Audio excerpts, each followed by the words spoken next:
Anyway, we're really, I'm delighted that so many of you have been able to join us today, and we're just going to take a few minutes and talk a little bit about December, and then we do have 4 of our alumni here tonight, people who have been as guests with us in 2016. So I'll ask each of them to say a very few words. Now, I promise you right out of the gate, it's going to be difficult to get a few words out of them because... So they've said to me, well, can you not shorten your bit so that will let us do more? Yeah. So that was the deal. Anyway, welcome. What I'd like you to do to start with, I'd just like you to imagine something. Imagine you're standing on the edge of a gorge. The gorge is about 100 yards across and 350 feet deep. And it's a beautiful tropical day and the sun is shining and you're in a raincoat because it's pouring rain where you are. You're in a rainforest from this massive curtain of water, a mile wide, flowing over the Victoria Falls, flowing over the falls and forming a mist that goes up to about 1,500 feet and then condenses and comes down as rain. It's actually the only 24/7, 365 rainforest in the world. It never stops raining there. And the name of the falls actually really is Mosi Owatunya, which means the smoke that thunders. That's what the local people had called it for centuries. Then a guy called David Livingstone came along and called it the Victoria Falls, and that's what we all call it ever since. Now imagine that you're out and it's been an evening, and it's an evening drive, and we're out on safari. There was a thunder shower earlier, so the air is a little bit humid. And it's sort of a cool evening, and we're out because we know that the lions are out there somewhere. We can hear the male lion roaring. And the vehicle comes around the corner, and there, 20 yards away, or less, is this magnificent lion lying on the crust, this little two-tire track, and he is roaring. And you feel that roar right in the pit of your stomach. It's like he's roaring right through your body. Not only that, at the end of each roar, you see a little puff of vapor. I mean, this guy is like you realize there's a lot of power in those roars. Is this an open Jeep? Of course it's an open Jeep. Of course. And then he stops roaring for a minute, and then he's sniffing the air, and he's looking around. What he's doing is he's calling for the rest of the pride. And he's sniffing the air, and all of a sudden he sort of lines up, and he keeps sniffing in that direction, and then he gets up and walks right towards your Jeep, and then sort of wanders off to the side. And you realize this guy was pretty amazing. Paul McDowell, who is here somewhere, where's Paul? There he is. Paul actually is one of our first group, and each of our group members gets a totem animal, and Paul was the lion, which in the Ndebele language is Sibanda. So when you see a couple of books around here called Sibanda's Adventures, there's the man. Paul is the author of Sibanda's Adventures. Now imagine one more thing. It's a hot day, and we're standing on the deck of this beautiful luxury safari camp. And about 50, 60 yards in front of us is a water hole. And the water hole is just filled with elephants. And there's a long stream of elephants just trundling towards the water hole, very, very orderly. And family after family come in, they drink, they enjoy the water, they move on, the next family comes in. And there must have been a stream of about 100 or 200 just came by. And a couple of our members decided this was a fine time to just go and sit on the edge of the pool. And the pool is not big. Honestly, the length of the pool is from here to the glass doors there, probably. Not much more. Maybe a little, maybe about to there, but not far. And they sit on the edge of the pool with their feet in the water. And then you can see what happened. A family of elephants came up and started drinking out of the other end of the pool. Wow. Totally breathtaking. That's December. I'm Hugh Coppin, and many of you know me from the Yacht Club, but I'm the CEO and the founder of December. And I come from Africa.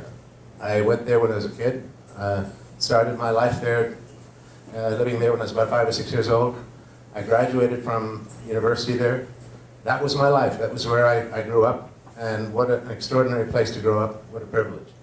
I have also then spent the last 25 years here in San Francisco, 20 years before that in Canada. And the combination of those two things, my business life here and my career, in which I was CEO a couple of times, but that and the combination of my passion for Africa is what December is really all about. That's what drives it. That's the fulfillment for me of everything that means it's something in my life. It's those two strands of my life come together here into Simba.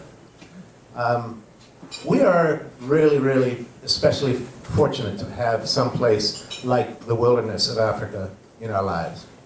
And I go there, and I don't know how many safaris I've been on.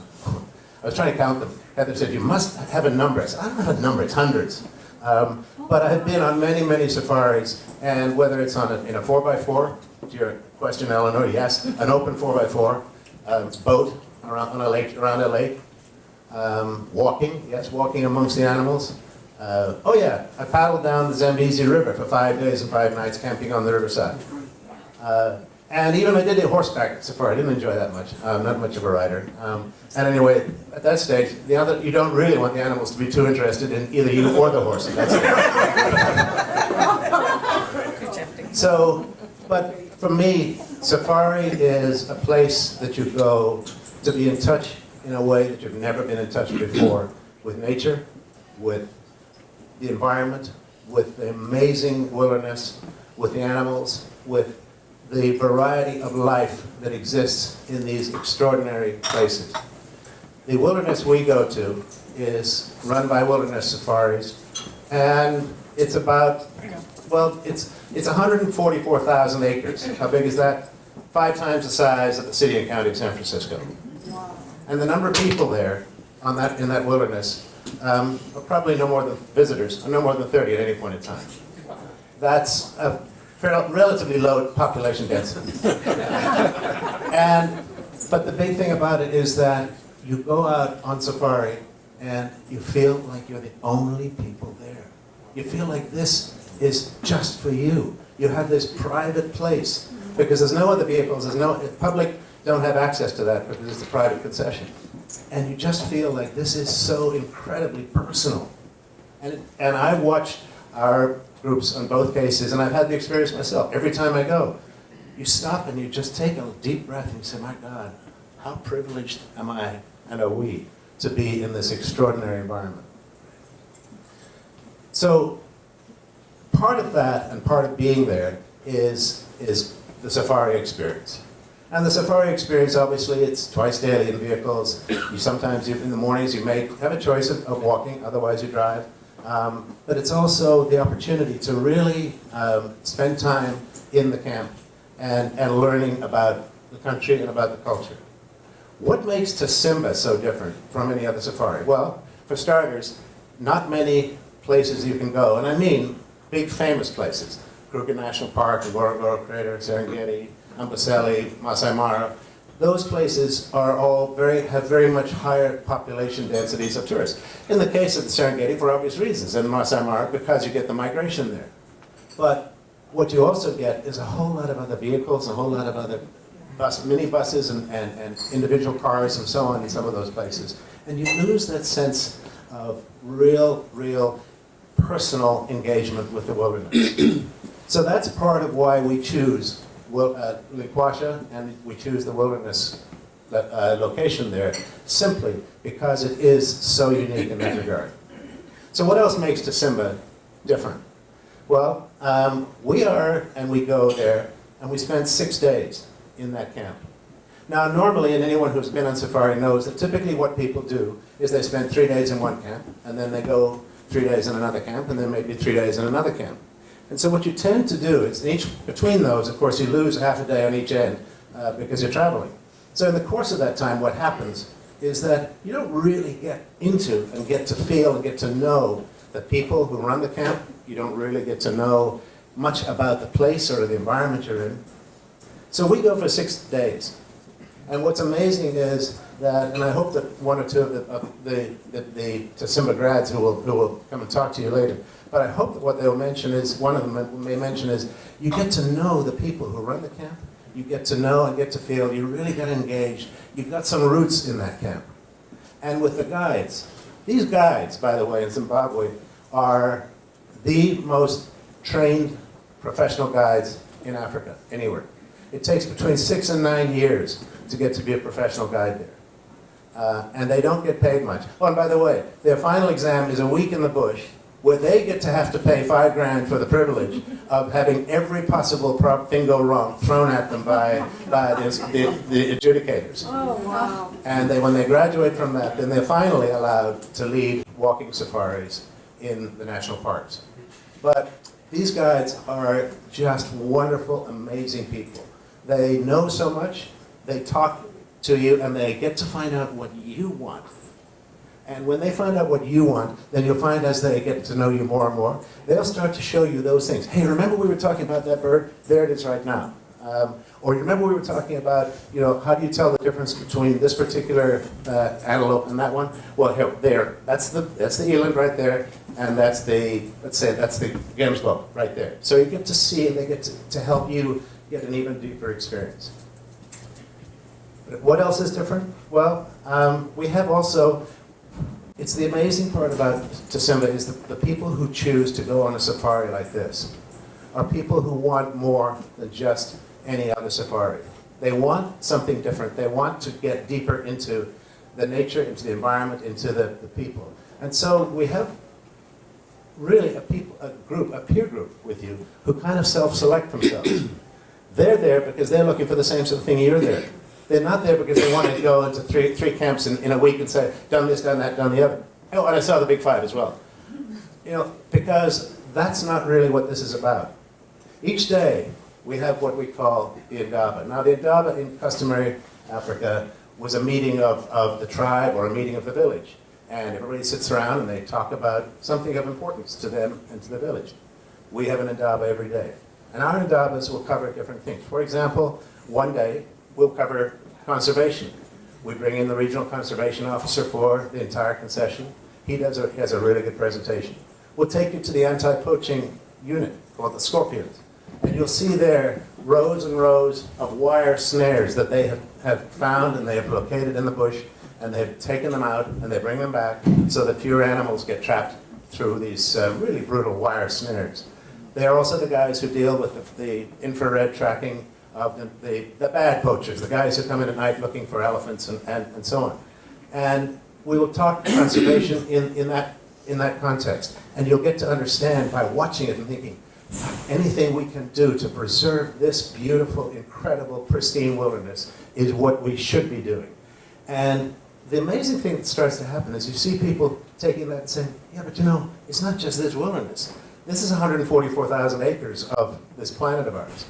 And they go away with a different view about conservation and our role as leaders and as people in conservation in this planet.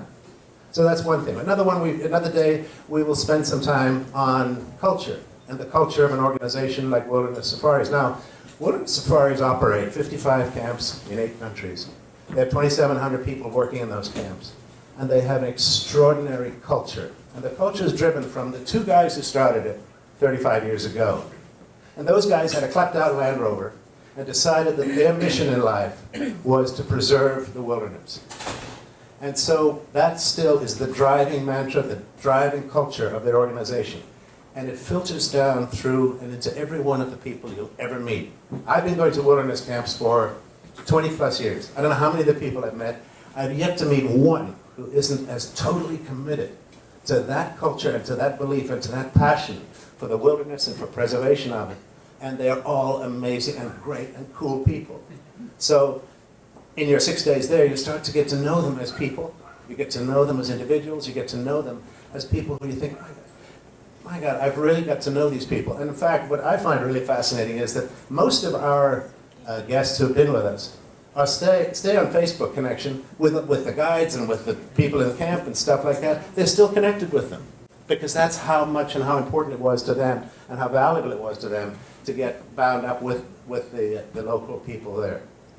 So that's another part of it on the culture side. We also then will take you to a tiny little village, very, very rudimentary, a rural village, far from anywhere. It's just outside the national park. It's called Ngamo, and you will get to meet the headman. You may have seen earlier a couple of shots of him in the thing. When we put the slides back up, you may see them there.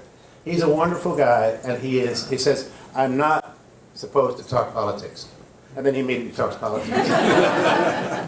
But he is a guy who really, you can feel his passion and his belief in his role. And his role is to try to do everything at its best for this little rural community which has not very good grazing, really not any good cropping land. They have no real way of earning any money other than, perhaps doing some of the arts and crafts for tourism, or some of the lucky ones in the families get to work in the camps, as any role in the camps. The camp we go to at Lake Washington, it has 8 rooms, and there's 35 people who work there. So that's a pretty decent staff to catch ratio, I figure, But that's what wilderness do, but also what they're doing is they're bringing resources into the local community. And when we met with him, you may have seen the display over there talking about the kids. That's kind of one of the fun days that we have, because we will then, the kids will, you can't help them. The kids will sing and they will dance and they will greet you, and you will feel just completely engaged with them right out of the gate. But then we'll put you at a table about the size of one of these tables here, and with 5 or 6 kids, and you can do a Q&A with them. Trust me, they will have a lot of questions. And you may get 1 or 2 questions in yourself because you want to find out about them. But mostly, they're really onto the stuff that really matters. But it's for them. The boys want to talk about what's your favorite soccer team. And the girls have a much deeper level of conversation. I don't know if that's just in that village. I don't think it is. But it's a really special engagement with the kids, and you come away.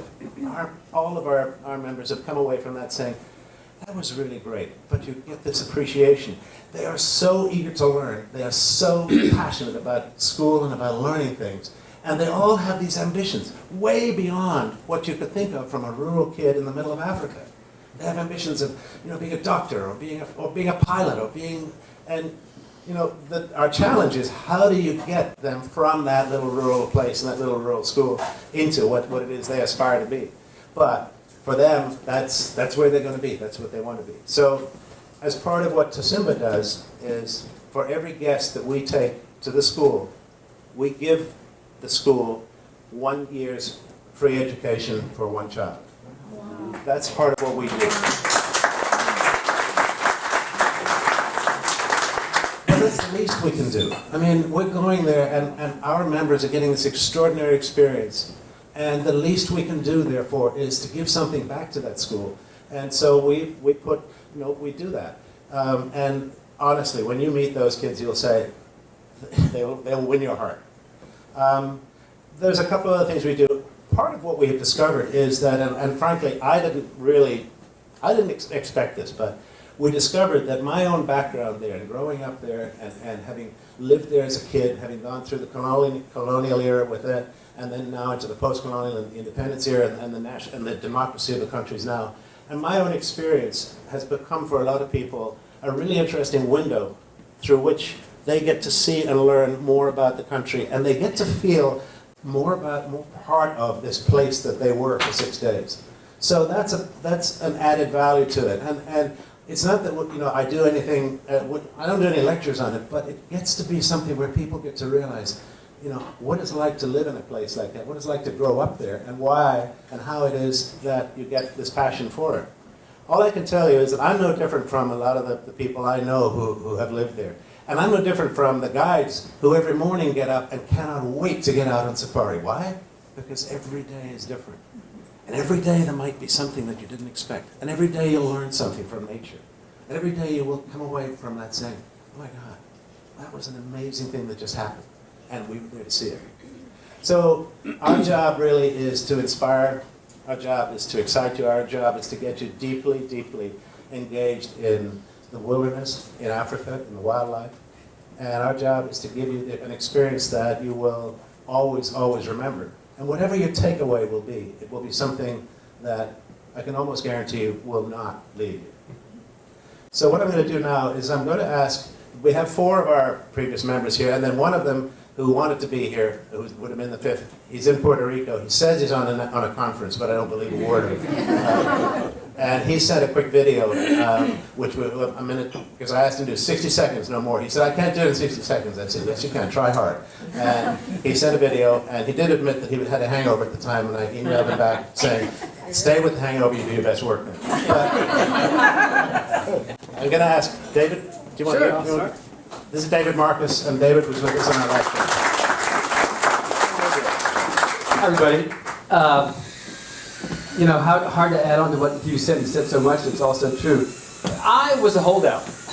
When I heard about this idea, I said, you know, I don't believe Zimbabwe in November, the kids, who's going to take care of them? Shouldn't we spend this money putting them through college? And my wife, Colby, sitting right here, said, fool, if you don't pick up on this opportunity, I'm going by myself, and you may never see me. And so I surrendered immediately, and it was the greatest capitulation of my life. We were there, and from the moment we set foot in Victoria Falls, onto the bush where we were with Hugh and the entire team, where, as he says, it is literally almost untouched by human hands for thousands of years. The animals that you see, the elephants, thousands of elephants, the lions, the insects. I became fascinated with the insects. Who would have thought? Watching a dung beetle pick up a big fat piece of elephant poop, and there are many fat pieces of elephant poop across this bush, and roll that thing for 50 yards. A little 2.5-inch bug. I've never seen like it in my life. You're walking through the pathway, and you look to your right, and there's a big fat termite mound. It looks like a miniature of a temple from Angkor Wat in Cambodia.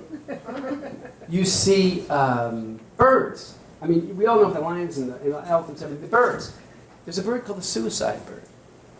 When he lays his eyes on a female to whom he has some sort of attraction, he will shoot close to her. He will shoot straight up into the air, about 30 feet, and then just stop flying, turn himself upside down, and plummet down to the earth. And at the last minute, plant his feet and look up at his beloved and say, what do you think of that? And she falls in love in a heartbeat. But this kind of thing, right and left on the animals. I know my 60 seconds is almost up, but I want to talk also... Which 60 seconds? The fourth one. About the people. Because, as you said, the guides are unbelievable. This kid, I mean, he's a kid to me, right here, 28 years old. I've been to college, I've gotten a graduate degree. This young man knows more about that environment, about those animals, about that landscape, about the people and the culture, than anyone I've ever sat in front of a lecture for. Absolutely amazing. Everything Hugh said about the guides is absolutely true. There's also something about the folks in the camp who are taking care of you in a manner that you just can't believe. I mean, it is luxurious, there's no question about it.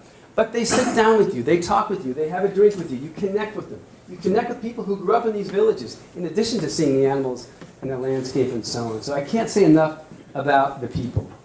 And lastly, there's Hugh, but what can I say about Hugh that Hugh hasn't already said about himself? But there's Heather. If you go and if you do this thing, and I won't give it away, but Heather will leave a mark on you, and a good mark, a happy mark, every single day. And it will be a surprise, and it will inspire you. So there really is a human touch to this whole thing that's unforgettable. But perhaps the most unforgettable human touch for me was the last night, I believe it was the last night we were there. Everybody gathered, all the 35 people working in the camp, as well as those of us who were on the trip. And I don't know why it came to pass that they all sang the Zimbabwean national anthem. And there was this young Zimbabwean standing next to this guy and this guy and this guy, white and black, all, you know, from this rural corner of the nation, singing their national anthem. Tears streaming down his face. Everyone just standing forth with this pride in their nation, pride in their environment, pride in their natural landscape. And you know what we're all living through in America right now. We don't quite have that unity. It was just amazing. And I'll never forget it. I just think that the nature of the human beings and that connective energy to it all was something, as promised, I will never forget. So I highly encourage you. Thanks, David. Sabanda. Sabanda the lion. What we do when we go is each of our members then, on the first day we arrive at the airstrip, the tiny little airstrip, and everyone pulls an animal out of a bag, a plastic animal, and that gets to be their totem animal. So now they learn about that animal and they live that. And at the end of the week, we then ask them, you tell us and you tell the rest of the group why your totem should be the totem for that particular group. Well, I can tell you this, you'd think Sabanda the lion has an inside track on that. But unfortunately, this Sabanda didn't quite make it to the top rung. And a very small guy who was with us, about 6'10", and about 300 pounds, actually gets nothing. He pulled out what? Of course he pulled the elephant. And the elephant won the contest. But Sabanda has won our hearts because he has even got his own personal book he's going to tell you about. Thank you. Thank you. My name's Sabanda. I must start with, once again, and I've done it a dozen times already, say thank you to Hugh and thank you to Heather for the greatest experience of my life. I'm telling you, I was on this safari, if you will, or experience a year ago. I live it every day. It's a part of me. I will never forget it. In fact, I'm trying to go back again in November with you and bring my wife this time. And Kobe, I'm going to have her talk to you. Let me tell you how much it meant to me. In June and July, I was in Paris with my wife. We took a river cruise. We went from the Seine, from Paris to Normandy. I spent every day on that cruise writing my book, The Adventures of Sabanda. It's called 6 Hair-Raising, Spine-Tingling, Adrenaline-Producing Tales from the Bush. It's all mine. All the pictures are mine. I had 1,000 pictures that we culled and put into this book. I have copies around. If anybody wants to take a look at them afterwards, I'll answer any of your questions. I am the biggest fan of this adventure. It has left an indelible mark on my life. And I just can't say enough about it. It's all in here. And it's not for sale. It's not for sale. What I'm going to do is have it published, and I'm going to donate all the proceeds to the village or to the World Wildlife Society. Thank you. Unbelievable experience. Hugh, Heather, thank you so much again. Thanks for choosing to come with us, Paul. Matt, let's go to you. Matt joined us in November, and Matt was actually the second member we had from the Alliance of Chief Executives, and it was a pleasure to have Matt. Jeremy was the first, and Matt came with us in November. So Matt, welcome. Thanks. Kind of a tough act to follow, a couple acts to follow here. But I was thinking about what I could say that would get me a free trip this year, and so I tried to work with Hugh a little bit, and he said no go. So I got to speak from the heart, I guess. Just as a validation, this is not a marketing event. So I thought about it. I thought, well, okay, there's a couple things I could think about, and I said, okay, well, I could come up with an anecdote, I could come up with an observation, and I could come up with a validation. So the first anecdote, now you're kind of led to believe that this is just a fantastic experience where you're pumped and made to be a really big, valuable person because you're a chief executive, for heaven's sake, and you're going over to this country and you're being treated really nicely. And so what do? They take you to a village and you meet a bunch of 5th, 6th, and 7th grade kids. And there's no more humanizing experience than having a conversation. Now, I have a 6th grade daughter, and it's just hard enough for me to communicate with her. But one thing I learned, that it's universally common that children around the world really don't care who you are, where you're from. They're going to be very honest with you. So I was going through my pictures and showing them on the phone. They're very fascinated with the phone. And I got to a picture of my family, and the kids are just, they're magnificent, and they're learning English, so the goal is to try to converse with them and to try to have an exchange. And some of the kids are really good at English, some aren't so good, but nevertheless they have that youthful exuberance that we all yearn for. And they're looking through my pictures, and I get to a picture of my family, and this one little girl, she says, oh, she's a picture of my wife, oh, she's very beautiful. And And I said, oh, thank you very much. And she says, well, why did she marry you? And at that moment, I realized that it's advanced as far in my life as I thought I would. And I said, I don't know, but she let me come here, so God bless her.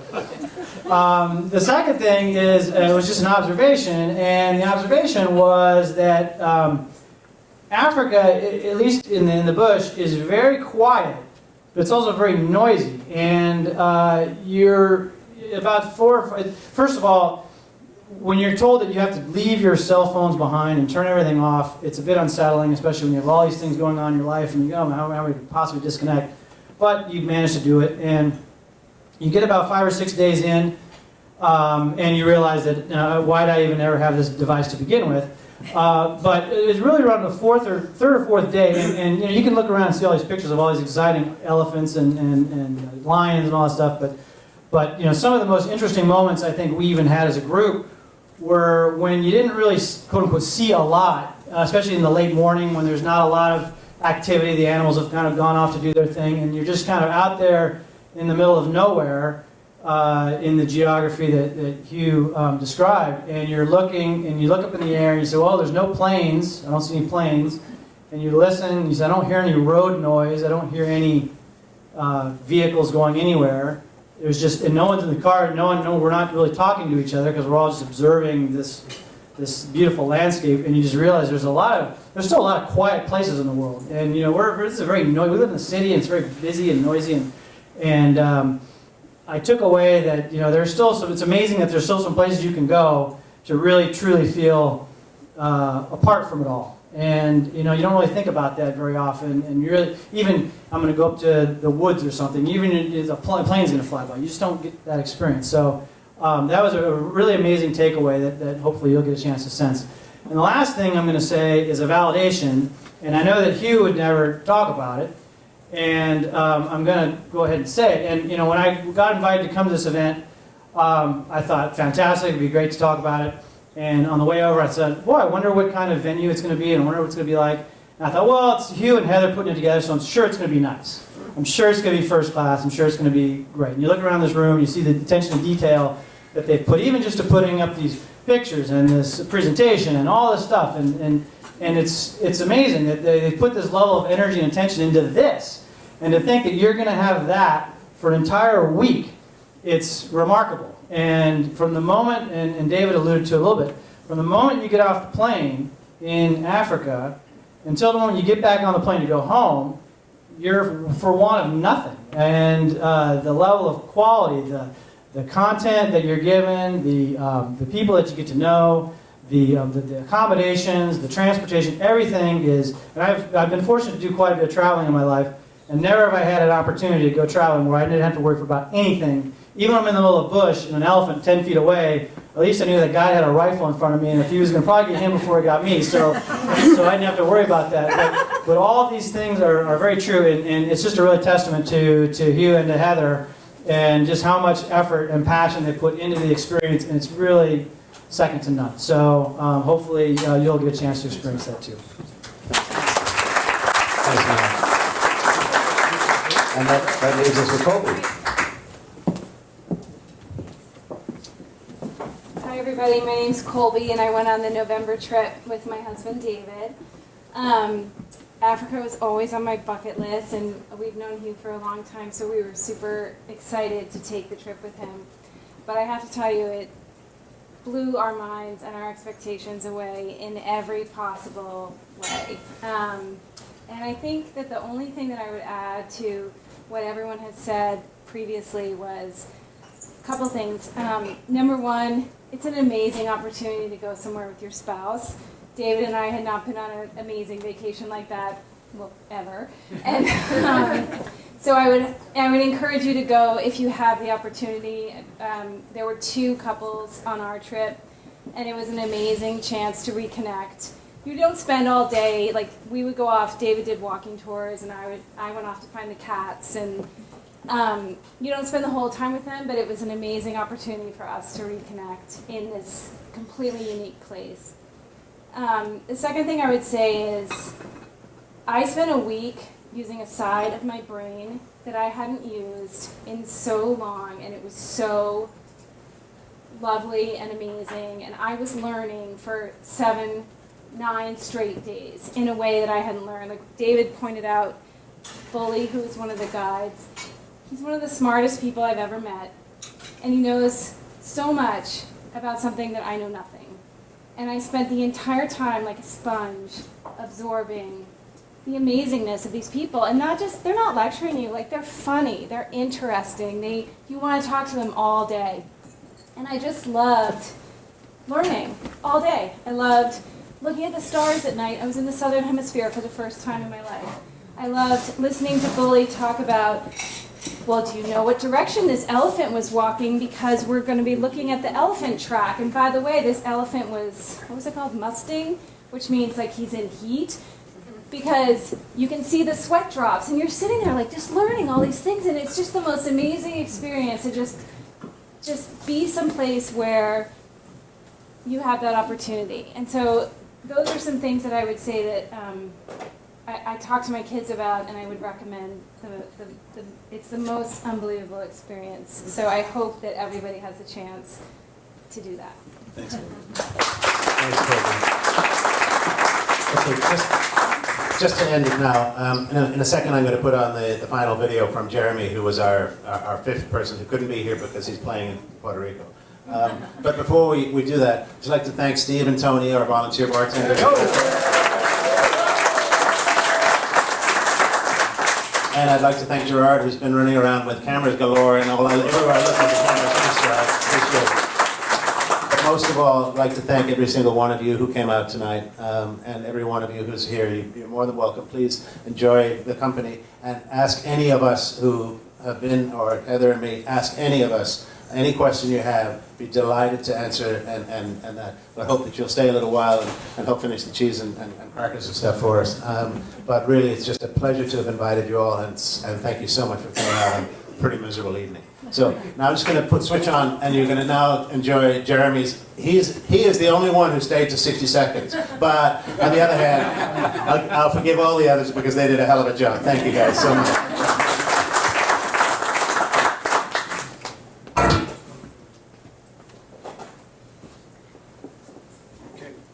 TV. My name is Jeremy Tibbetts. I was lucky enough to be part of the very first Simba route to Africa. When you asked me to do a 60-second video, I tried to think, what could you possibly do well in 60 seconds? What can you explain or convey in 60 seconds? But going to Africa taught me one thing, that 60 seconds is the difference between the quick and the dead. 60 seconds is all it takes to make a life-changing decision. 60 seconds is all it takes to actually invest in yourself.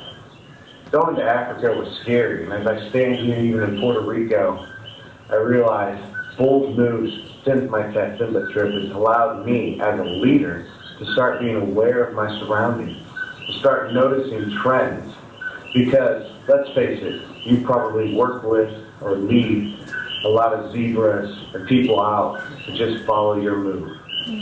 But there's also part of us that needs to be the hunter. So go ahead, take this time to make a decision.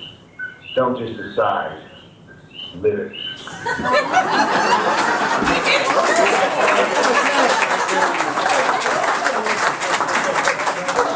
Thank you, everyone, and please enjoy the rest of the evening. Oh, well, just before you go, before you leave, please take from the front desk. Please take one of these leaflets. This little two-sided gizmo, which will tell you everything, I hope, and more than what I said right now. But just as you got to put a sales pitch in somewhere. Okay? you wouldn't expect me to close without it. The pricing on the back for anyone who does want to join us and who tells us that tonight and who signs up. There's $2,000 off, right off the top. So, just think about that. Think about that. Little teaser. Closing event. We got one taker. Right. Anyway, thank you all for being here, and thanks so much.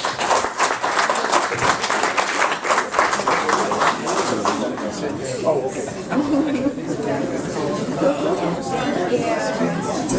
It was good. It was so